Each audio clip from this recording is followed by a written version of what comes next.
কম খরচে বিকেলের একটা নাস্তা চাইলে এটা বানিয়ে ফেলুন। এটা শুধুমাত্র আপনারা আলু আর ময়দা দিয়েই বানাতে পারবেন, আর যে কেউ খেয়ে কিন্তু আপনার প্রশংসা করবেই। এই নাস্তাটি খেতে কিন্তু খুব বেশি মজা হয়। তো চলুন রেসিপিতে যাওয়া যাক। আর ভিডিওটি ভালো লাগলে অবশ্যই চ্যানেলটি সাবস্ক্রাইব করে পাশেই থাকবেন। তো এটা বানানোর জন্য প্রথমে আমি একটা বোলের মধ্যে নিয়ে নিচ্ছি 1 কাপ পরিমাণে ময়দা। তারপর এখানের মধ্যে দিয়ে দিব স্বাদ মতো কিছুটা লবণ। এখন দিয়ে দিব সামান্য কয়েকটা কালো জিরা। এখন দিয়ে দিব 1 টেবিল চামচ পরিমাণে সয়াবিন তেল। হাতের সাহায্যে ভালো মতো মিশিয়ে তারপর এটাকে আমি গরম পানি দিয়ে একটা ডো বানিয়ে নিব। ডোটা অবশ্যই কিন্তু একটু সফট হতে হবে। আর গরম পানি দিয়ে ডোটা বানালে কিন্তু এমনিতেও ডোটা খুব বেশি সফট হয়ে যায়। তো ডোটা যখন আমাদের একদম বানানো শেষ হয়ে যাবে, এটাকে আমি 10 মিনিটের জন্য রেস্ট রেখে দিব। আর এখানে আমি 2টা বড় সাইজের আলুকে সিদ্ধ করে নিয়েছিলাম। তো আলুটাকে এখন আমি ম্যাশ করে নিব। আপনারা চাইলে কাঁটা চামচের সাহায্যেও ম্যাশ করে নিতে পারেন। তো আলুটাকে এক পাশে রেখে এখানের মধ্যে আমি দিয়ে দিব 2 টেবিল চামচ পরিমাণে পেঁয়াজ কুচি। এখন দিয়ে দিব 1 চা চামচ পরিমাণে কাঁচামরিচ কুচি। 1 চা চামচ পরিমাণে দিয়ে দিব ধনেপাতা কুচি। এখন দিয়ে দিব 1/2 চা চামচ লবণ, 1/2 চা চামচ দিব ধনিয়ার গুঁড়া, 1/2 চা চামচ জিরার গুঁড়া, সামান্য একটু দিয়ে দিব মরিচের গুঁড়া, সামান্য একটু দিব গোলমরিচের গুঁড়া। এখন এখানের মধ্যে একটা সিদ্ধ ডিমকে আমি এরকম গ্রেট করে দিয়ে দিচ্ছি। সিদ্ধ ডিমটা আপনারা চাইলে স্কিপ করতে পারেন, তবে দিলে কিন্তু খেতে অনেক বেশি ভালো লাগে। তো এখন এটাকে আমি হাতের সাহায্যে ভালো মতো মেখে নিচ্ছি। সবগুলো মশলা মাখানো শেষ হয়ে গেলে এটাকে এক পাশে রেখে দিব। আর এর মধ্যে কিন্তু আমাদের ডোটা আগের তুলনায় আরও অনেক বেশি সফট হয়ে গিয়েছে। তো এইটাকে এখন আমি রুটি বানিয়ে নিব।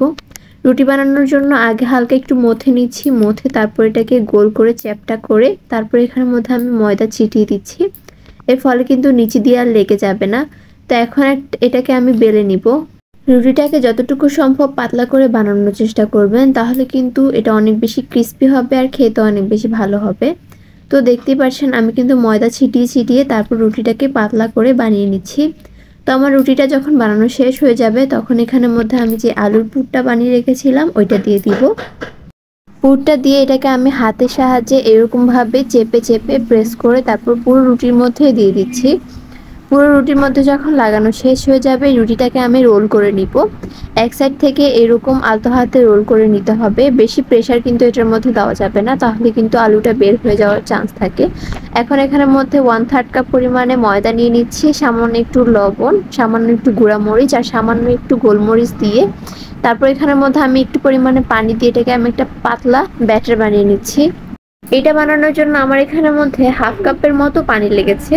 তো এটা যখন বানানো শেষ হয়ে যাবে, এখন আমি রোলটাকে কেটে নিচ্ছি। ছুরির সাহায্যে একটা একটা করে পিস পিস করে কেটে নিচ্ছি। এটা কিন্তু বেশি একটা মোটাও হবে না, আবার বেশি একটা পাতলাও হবে না, মিডিয়াম সাইজে রেখে তারপর এটাকে কেটে নিতে হবে।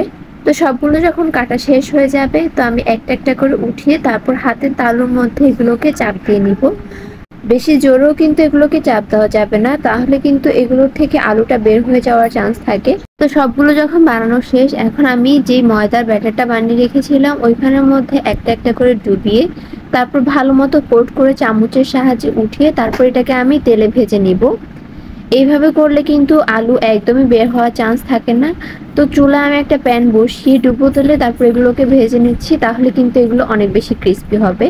চুলার আঁচটা মিডিয়াম টু লোয়ে রেখে তারপর ভেজে নেবেন, তাহলে কিন্তু প্রতিটা নাস্তা খুবই মুচমুচে হবে আর খেতেও কিন্তু অনেক বেশি ভালো হবে। আর আপনারা যদি চুলার আঁচটা একদমই বাড়িয়ে দেন, তাহলে কিন্তু এগুলো আর অত বেশি ক্রিস্পি হবে না।